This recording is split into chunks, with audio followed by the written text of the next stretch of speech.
May the odds be ever in your favor. What's up? It's Whitney, bro.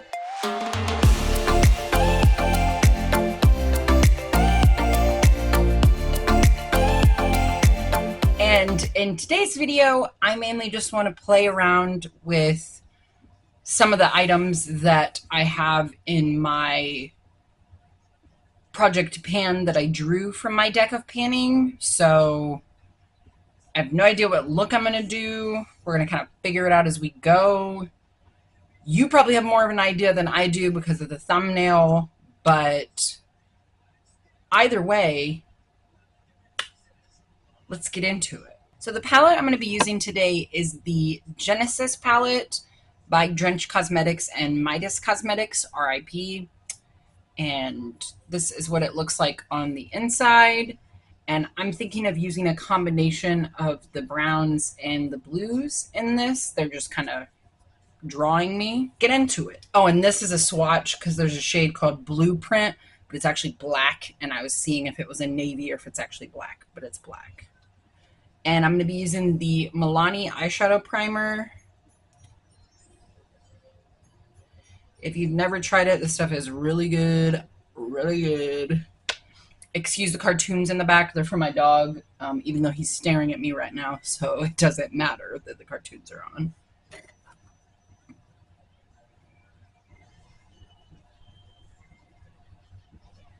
We're going to just go ahead and apply that eyeshadow base all over the eye. And you want to apply it anywhere you're going to have shadow, even if you're not directly placing shadow there. If you're blending out eyeshadow, you want eye primer to be there. Otherwise, it's going to skip and do some weird things because it's not the same surface. So that's basically kind of like how you would gesso a canvas when you're painting. Think of this as gesso, but for your eyeballs.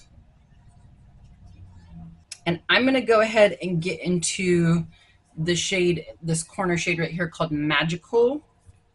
And I'm just going to take that on a fluffy brush. Yes, it's not clean because I need to wash my brushes. So we're just going to take that shade Magical and just dust it all over the crease. Very messily, as this is not the star. It's basically just there as a background character.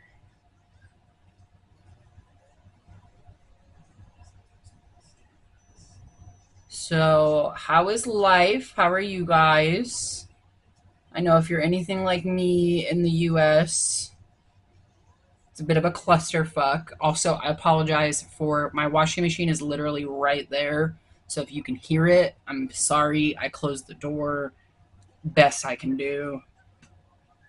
Because I chose to film and do laundry at the same time. Because that just makes so much sense, doesn't it?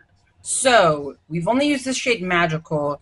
To build that shade up, I'm going to go in with the same brush. And we're going to use the shade Educated. This palette was dedicated to Black women. I don't have the box anymore, but it had a really cool saying on the back, and it says Genesis, an origin, creation, or beginning, because Black women are the blueprint, are often mocked for the things that we do, only for those things to become trends and to set the standard for what's later to come in fashion, in music. It happens a lot. Anyway, so that's kind of the backstory of this palette, which I think is really cool because they were both Black-owned bands. They were both Black-owned brands. Midas is a Afro-Latina, was an Afro-Latina-owned brand. So we're going in with Educated.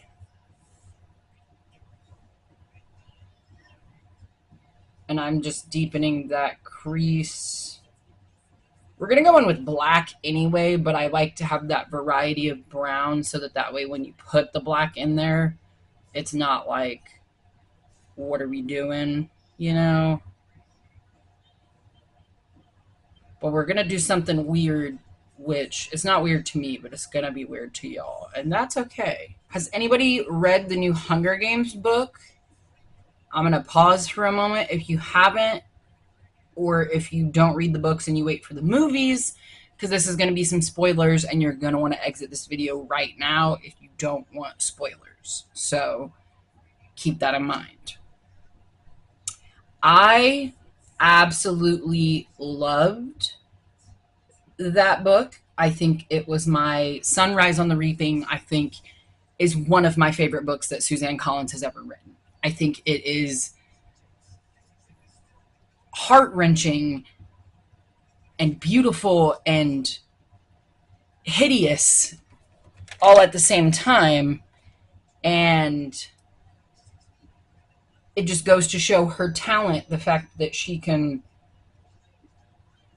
do all of that. Like, it's such a good book. If you have not read it, please go read it. Still no spoilers yet, but they're coming. So again, exit the video if you don't want spoilers.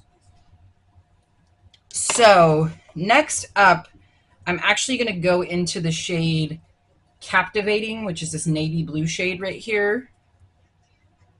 And I'm going to take that on a big packer brush. And we're going to go right in on the outer corner. Woo, chow. Woo, chile. Might have got too much on that brush. No, maybe not. Ver pigmented. Ver pigmented. And I'm going to tilt my head back because I have hooded eyes so that I can get the shadow into those little creases that form. Okay, so then we're just going to gently feather this across. That is not gently. Okay, so for the book, let me tell you, it's Haymitch's origin story, if you didn't know that. If you don't care about Hunger Games and you're like, bitch, I'm here for the makeup, cool, you're about to hear about Hunger Games anyway. It is Haymitch's origin story, which if you don't know who Haymitch is, if you watched the trilogy of movies, he was played by Woody Harrelson in the trilogy.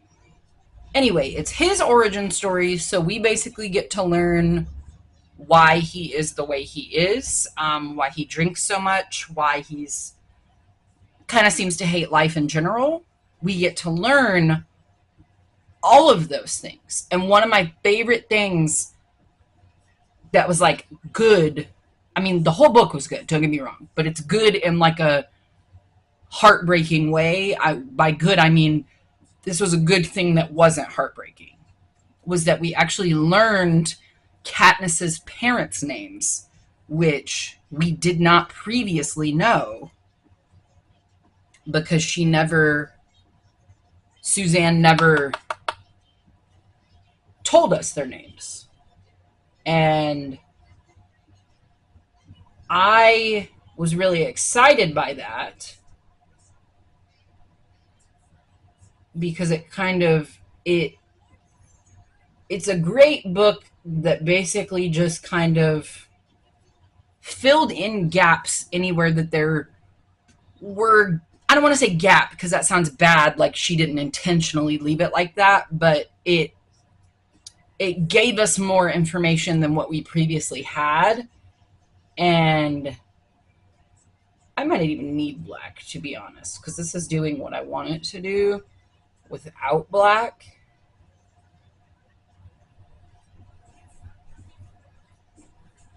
But the book starts off, it's Haymitch's birthday, which is also the day of the reaping. Sad. And he's turning 16 in this book, so he's already survived 3 other 12, 13, 14. He survived 4 other reapings that fell on his birthday. And of course, going into this, that he goes in the Hunger Games and wins. So you're kind of like, well, duh, he gets reaped. Plot twist, he doesn't actually get raped. I know. I know. I mean, I'm saying this like people who read the book aren't going to be right there with me. But that shit had me shook when I fucking read that, because he basically got put in the Hunger Games because he defended somebody from a peacekeeper, and the other kid who was actually supposed to be in the Hunger Games had gotten shot in the back of the head by the peacekeepers. So he was dead. So obviously you can't go in the Hunger Games as a dead person because you're dead. Not like the Capitol gave a fuck, you know. But they give a fuck about their TV show, and they give a fuck about entertainment, and a dead body is not exactly going to be good entertainment. So anywho, he ends up getting reaped. He goes in there. You kind of see the journey before the games with the other tributes and the prep. I still want to know which games became as nice as the ones Katniss was in, because they still have them in, they still have the tributes in chains. They're still treating them like prisoners, which is not at all how they got treated in the 74th Hunger Games. So I'm curious. Obviously this is 24 years prior, but I just want to know, what Hunger Games did they start treating the contestants like contestants? That's not the right word. Which Hunger Games occurred that they started treating the tributes like humans and not just for the camera? Because it is definitely better than they were treated in Ballad of Songbirds and Snakes. So that's 40 years before Haymitch's story. Also, side note, I love in the book how they bring up Lucy Gray. They don't say her name, but they talk about her, and it's like, yes, yes, that's my bitch. Also, another theory. I didn't talk about this in the video where I ranted about that movie slash book, but personally, I think I have two theories. She either got away, Lucy Gray, and, you know, was outie 5000, could see the fucking writing on the wall, and was out. Or when he had that, like, Snow, he being Snow, had that hallucination about, well, we don't know that it was a hallucination, but as many hallucinations as he was having, you know, when he thought he drowned and disposed of the guns at the bottom of the lake, what if it was actually her body? Like it was her that he drowned and disposed of at the bottom of the lake. I hope not, but one of my coworkers and I were talking about that because we're both super into Hunger Games. It's awkward though because I have other friends who are not into it at all, and like I know they'd like it if they gave it a try, but they just don't get on with post-apocalyptic or utopian types of society books like that because of the implied that they wouldn't likely be there or survive. Okay, anyway, enough of my tangent about Ballad of Songbirds and Snakes. Sunrise on the Reaping was, you know, gosh, it was such a good book, but such a sad book. But it also, it makes who Haymitch is when we meet him with Katniss, it makes that make so much more sense, and you're not as like, what the fuck is this guy's deal? Because I know we all had a certain extent of that feeling when he just wouldn't stop drinking. It was like, damn, this guy needs to fucking put down the sauce, lay off, you know? So, yeah, I can't remember where exactly I left off talking about that book, but he's in the Hunger Games. You know, he's learning he needs to sell himself to get sponsors to survive effectively. And he they create this alliance against the careers, which I think is a really cool idea because, you know, going into the Hunger Games, most people, it's like every man for himself. And one of those careers is Beatty's son.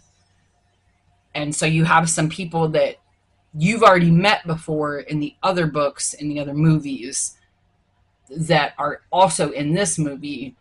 And Effie saves the day because their costume person is shit, which I can't wait to see him in the movie. I don't know who they're going to have to just be a hot ass mess as this person. What's his name? Magno something. I can't remember right now. I don't have the book anymore because I got it from my library and I wouldn't be touching the book while I'm doing makeup. Whatever. Anyway, I wish you could see this in let me you see that? How pretty that is? It's like a navy blue going into the brown. Gosh, it's so pretty. It reminds me of like denim, but in the best way. Like a grungy, smoky denim eyeball. Since I went with a blue matte, I'm going to go with blue shimmers, and we're just going to leave the transition shades as brown. And I'm going to go in with the shade Unbothered, which is this kind of royal blue right in the middle. And I'm going to do that on the outer part of the lid. I could talk about that book forever. Basically, the usual rigmarole, the getting scored for points, and Haymitch gets a 1. A 1! He pissed the motherfuckers off. Which is also why, fast forward, when Katniss pissed them off and got a really fucking high score, you know what it was a callback to that. So now I'm going to go in with that shade Phenomenal right here. And I'm going to go into the inner corner with that shade.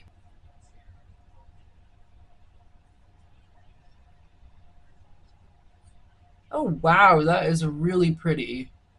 Again, apologize for the clicking noise. It's my washing machine. Anywho, so after Haymitch gets a 1, they're thinking, ain't no way this motherfucker is going to get sponsors. He ain't about to do shit. He got a fucking 1. But that works into his advantage because in the games, he basically gets left the fuck alone. I mean, he takes off. Like, he doesn't wait to be left alone. But he is alone. And the thing that I was surprised about is that there was actually a rebel plot in the 50th Hunger Games. And guess who's involved? Oh boy, Plutarch. And the casting, the fucking casting. He could be young Philip Seymour Hoffman, and they did the damn thing with that casting. That's all I gotta say. The one thing I'm not happy about that I found out, though, is that Luella and Lulu are both white, which doesn't fucking make sense because District 11 is supposed to be black people. Is low-key like segregation. Like, I don't think there were any white people in District 11. Like, that was Rue's district. Thresh, is that his name? Anyway, it's where the black people are. And for her to be white does not make sense for continuity's sake. And it really just does not make sense, like, overall. So that's a qualm I have, but A lot of the other casting is really, really well done. So I am very excited for the movie. So I'm going to take the brush that we had that outer corner shade on and just use it real quick to blend into this blue. Because right now it just looks a little stark. So there's a rebel plot. And Beatty basically comes up to Haymitch before the games and is like, listen, homie, we're going to blow this shit up. Or part of it. We're going to blow up something so that it fucks this arena up. I mean, not those exact words, literally. But Haymitch at first is like, I don't know what the fuck you're talking about, because he thinks that the Capitol's still listening because they have been listening to everything thus far. Oh, I forgot the part how they fucking... I said their names, but I didn't talk about it. How they fucking switched out. So during the parade that they have where they're all in their little chariot things, they had these ugly coal miner outfits on from that stupid bad designer. Luella dies. Yeah. We get to know her a little bit, but she's young and she's like, I think she's only 12 and got reaped. Maybe she's 13. But either way, it's real sad. She dies. And in an act of protest, Haymitch takes her body and basically brings it to Snow, like, look what the fuck you did. Which, of course, doesn't make it to the on-air, you know what I mean? Because they're real good at their propaganda. And then the Capitol is like, well, no. We've got to have the 48 tributes that we're supposed to have. They get some poor little girl from District 11... who I'm assuming they either killed off her family or her family was already dead. And they get her in as a replacement for Luella. And that's who, from now on, in the game, she's put in as Luella from District 12. And the whole time they're at, like, the training center and stuff, she's singing all these District 11 songs, and people from District 11 are like, why does she know that? Like, that's our stuff. Like, get your girl, basically. It's raising a lot of questions. It's raising a lot of eyebrows. But, of course, it's from the tributes. So, like, the Capitol really doesn't give a fuck, you know? And she looked enough like the little girl... Luella from far away, that the Capitol's like, yep, good enough. And they put a piece in her ear to where they're like telling her what to say and like listening to what she gets told from other people. It does not take them that long at all, though, to figure that out. So I was like, kudos to them, because my dumb ass, if I was in that situation, I'd be like, blah, blah, blah, blah, blah, blah, blah, blah. And then I'd be like, oh shit, they were listening the whole time. If you've made it this far and you haven't read the book, you must be somebody who just doesn't give a shit about spoilers, which is fine. This book, and I believe consequent movie, will make you hate Snow more than you thought was possible, to be completely honest. Like, fast forward to present day or whatever in the story. This motherfucker's dead. Been dead. I'm still pissed at him. I've still got a grudge. Fuck that motherfucker. It just isn't enough for me how he died. Like, I think he needed to die worse than how he died. And I know it's like, oh, but, you know, he got ripped apart by district citizens. Like, it's poetic justice. Ugh. I'm like, that's great. But at the same time, part of me wishes Katniss would have had an arrow that could have shot him and Coin. Like, da-da, twofer, you know? Because he just... I mean, he didn't deserve that fast of a death, don't get me wrong. But, like, it's just... Oh, like... I've talked about everything else, so I might as well talk about it. It's heartbreaking what he does to Haymitch. because Haymitch is a part of this plot to fuck the Capitol by blowing up the Hunger Games. And their logic is that he's going to blow up this gigantic water tank in the arena, and that by blowing up the water tank is going to basically like fizzle out the electronics. That's essentially the thought process. And sadly to say, it does not, like, the plan goes to fruition. He blows the water tank up, but sadly it doesn't. It glitches the system a little bit, but it really doesn't, like, it really don't do what they thought it was going to do, which is sad and heartbreaking, because he, being Haymitch, really had high hopes along with Beatty that this was going to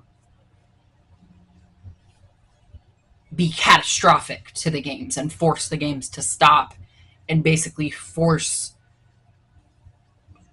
inadvertently force the Capitol, that it would inadvertently force the Capitol citizens to see what they're doing, to take in the abject horror of it all. And what in the fuck is that on that TV right now? That looked like some reject Barney. Anyways, I told y'all not to pay attention to it, and I'm paying attention to it. And I'm going to go in with my bronzer I haven't used in a while, which is the Anastasia Beverly Hills Cream Bronzer in the shade Hazelnut. I love this bronzer. The main reason I don't use it more often is that I just really, it's one you kind of have to take your time and work with, and I just normally don't have that kind of time when I'm regularly doing my makeup, because I don't plan ahead that well. A lot of shit goes down in the Hunger Games. I'm not trying to like gloss over that by any means. This is just what I want to talk about, not like a accurate 100% synopsis of the book, you know what I mean? Anyway, so Hunger Games goes down. He does his final thing where he uses the force field. Haymitch does his final thing where he uses the force field to help win the Hunger Games. And he wakes up in this like weird medical clinical kind of setting, but like nobody's there, and he's like, what the hell's going on? The next thing you know, he wakes up back in the apartment he was in before going to the Hunger Games. And he goes and sleeps on the couch because he's like, this is too weird. I shared this room with somebody before the Hunger Games. That person's dead now. I ain't staying in this room. You know, they start parading him around doing his, God, what do they call it? The Victor Tour, I think is what it's called. So they start doing that, and he still hasn't been home yet at this point. And he still thinks, you know, if I jump through all the hoops that Snow wants me to jump through, if I'm the best fucking little spokesman for the Capitol, if I fucking jive, you know, like if I dance for massa, you know, he's still thinking if he does all of these things that he can still save his family, that his family's going to be saved and not be punished for his actions. Unfortunately, that does not happen. Has an interaction. I forgot about the secret fucking meeting with him before the fucking Hunger Games. I forgot about that. Like I said, this is not an accurate 100% synopsis of the story, so like, please don't take it as that. He had like hoped to die in his rebellious act so that his family would be left alone, because he was like, if I die, you know, Snow had said in this secret meeting that I just was like, oh shit, I forgot to even talk about that his family and his loved ones basically will be left alone when he dies, or, you know. So Snow, after the games and at the end of the victor thing, is like, enjoy your homecoming. And as soon as I read that sentence, I was like, what? What is he about to do? Or did, you know? And so Hey Mitch comes back home, and guess what? Hey Mitch's whole fucking house is on fire. Not the Victor's Village house. His house, with his mom, with his brother, in the house, burnt alive, in their house, that house. And the whole town is like, we tried, we did everything we could, we weren't able to get him out, a lot of do. And so again, Hey Mitch is numb at this point. And you're like, oh, I understand now. I see where some of the jadedness comes from. But wait, there's more. Hey Mitch and his boo thing liked to go hang out in the same meadow that Snow and his boo thing hung out in. Because Hey Mitch's boo thing is Covey, just like Lucy Gray. So keep that in mind, because basically they have this thing where Hey Mitch would get, oh, let me get that on my face. Hey Mitch would get Lenore Dove Candy. That's his boo thing's name. He was actually defending her from the Peacekeepers. That's why he got reaped. Anyway, where he would give her candy, gumdrops specifically.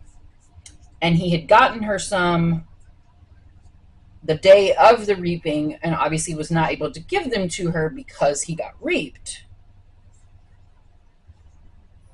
And so he goes and meets her and sees her with a bag of what he thinks are these same gumdrops. What he thinks are those same bag of gumdrops that he wasn't able to get to her, that someone else got to her. So he's with her, and, they're having their reunion. It's very cute. It's very sweet. It's very heartfelt, especially because he just lost everybody else he cares about.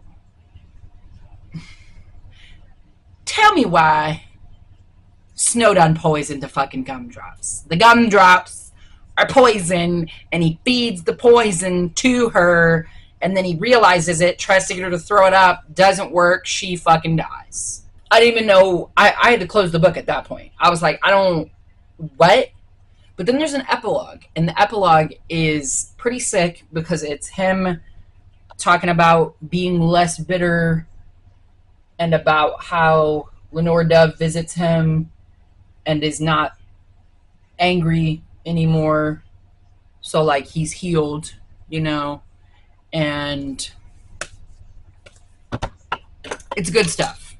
I mean, as good as you can be for everybody that you love dying, But I think everybody who read the book had that same reaction of, bitch, what the fuck is this? Like, can he get a break? Can he catch a break? Clearly not.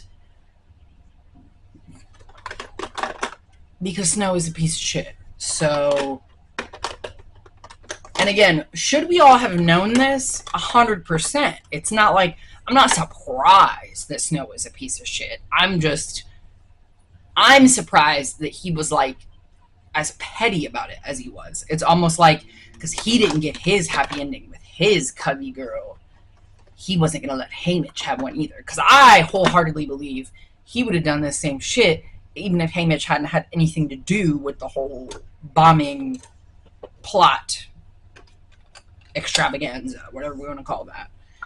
I think things would have went down in a very similar way, or he would have found a way.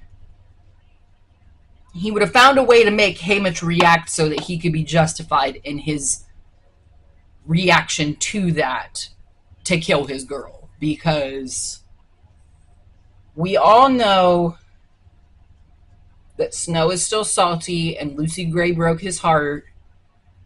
And so he will forever hate District 12.